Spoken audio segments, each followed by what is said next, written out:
Olá pessoal, recebam a paz do Senhor. Prazer estar falando com vocês. Fique comigo até o final desse vídeo. Eu tenho uma palavra que com certeza edificará você. Bom, o tema da nossa reflexão de hoje é esse: aprenda a dizer não. E nós vamos ler um texto na Bíblia Sagrada. Salmo 1, versos de número 1 e 2. Diz assim a Bíblia, perceba: bem-aventurado o varão que não anda segundo o conselho dos ímpios, nem se detém no caminho dos pecadores, nem se assenta na roda dos escarnecedores. Antes tem o seu prazer na lei do Senhor, e na sua lei medita de dia e de noite. Pois bem, gente, este salmo é um salmo popular. Tenho certeza que você já teve a oportunidade de ouvir uma série de pregações sobre ele, estudos bíblicos. Na sua leitura devocional, você já deve ter tido a oportunidade, não é verdade, de lê-lo. Ele não é uma novidade para você. Bom, mas eu queria hoje lhe mostrar alguns pontos importantes dentro desse assunto. Aprenda a dizer não. Bom, o Salmo 1 começa com uma expressão baseada em duas lições. Ele começa dizendo: bem-aventurado o varão. Somente essa parte já nos ensina duas coisas. A primeira, a Bíblia está nos ensinando que é possível ser bem-aventurado, mas também está nos ensinando que nem todos, por uma questão de opção pessoal, não o são bem-aventurados. Bom, o que seria essa terminologia bem-aventurada na Bíblia?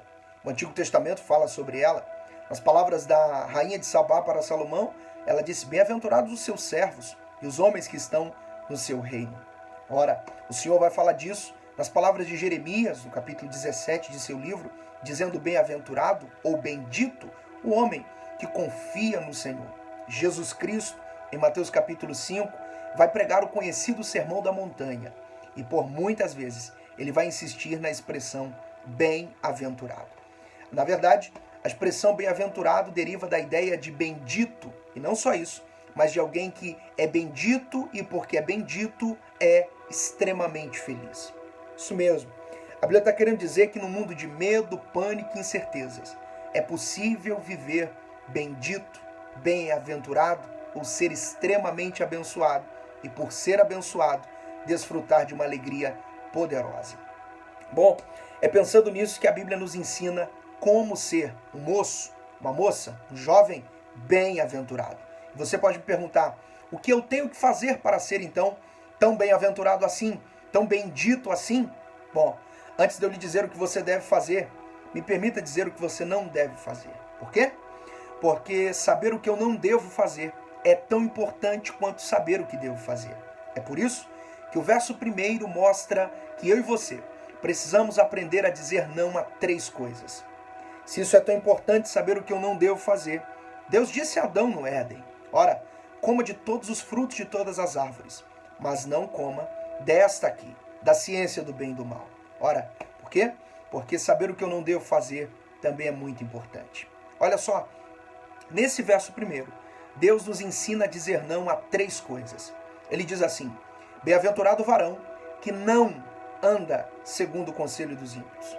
2, nem se detém no caminho dos pecadores. 3, nem se assenta na roda dos escarnecedores.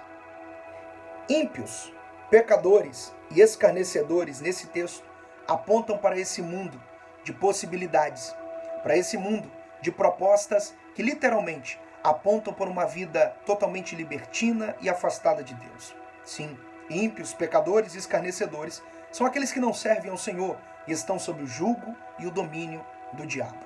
Entretanto, quando você olha para a expressão caminho, roda e conselho, o texto está nos falando de um poder de influência. O que o Senhor está nos ensinando aqui é: não permita que o mundo influencie você. Não permita que o poder de influência do mundo e das coisas carnais exerçam influência sobre você, porque você não é mais um. Você não é um ímpio. Você não é um escarnecedor. Você não é um pecador do ponto de vista de alguém que decidiu viver no pecado. Mas você é um bem-aventurado. Você é bendito. Por quê? Porque você serve a Jesus. Você não é um moço comum, você não é uma moça comum. Você é servo de Deus e você precisa aprender a dizer não. Não ao pecado, não ao mundo, não as escolhas passivas e naturais, exemplificadas na carnalidade. Você precisa dizer não. Não às oportunidades que o diabo lhe oferece. Não às possibilidades de levar vantagem do ponto de vista carnal. Diga não. Não ao conselho, não ao caminho e não à roda dos escarnecedores. Perceba? 3 verbos aparecem nessa frase. Quando a Bíblia fala de conselho dos ímpios, ela fala bem-aventurado o varão que não anda segundo o conselho dos ímpios. Segundo verbo, nem se detém no caminho dos pecadores. Terceiro verbo, nem se assenta na roda dos escarnecedores. Perceba? Anda, detém e assenta. Perceba que é um processo de diminuição de velocidade. É uma desaceleração. É isso mesmo. Quando o mundo começa a te influenciar e você começa a receber a influência do mundo e do pecado, você começa a sofrer um processo de desaceleração com relação ao plano de Deus, à vontade de Deus, aos sonhos de Deus, o ministério e as promessas de Deus na sua vida. Ouça o que eu vou lhe dizer. O pecado te desacelera. O pecado te trava. A influência do mundo e dos prazeres dessa vida te tornam mais lentos com relação às coisas de Deus.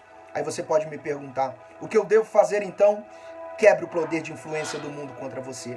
Não permita que o mundo seja o padrão da sua vida, que dite as maneiras como você fala, como você vive, como você se relaciona com seus pais, como você se relaciona com os irmãos, como você encara a vida. Nós não somos guiados pelo mundo. Nós não podemos ceder à influência do mundo. Então, você pode me perguntar, a que influência eu devo ceder? Quem de fato deve influenciar a minha vida? Verso de número 2. O texto diz, antes tem o seu prazer na lei do Senhor, e nela medita de dia e de noite. Se no verso 1 a Bíblia está nos ensinando a dizer não ao conselho dos ímpios, ao caminho dos pecadores e à roda dos escarnecedores, no verso de número 2 a Bíblia está mostrando um segundo poder de influência. Diga não à influência do mundo, mas diga sim à influência da palavra de Deus. Diga sim à influência do Espírito Santo na sua vida.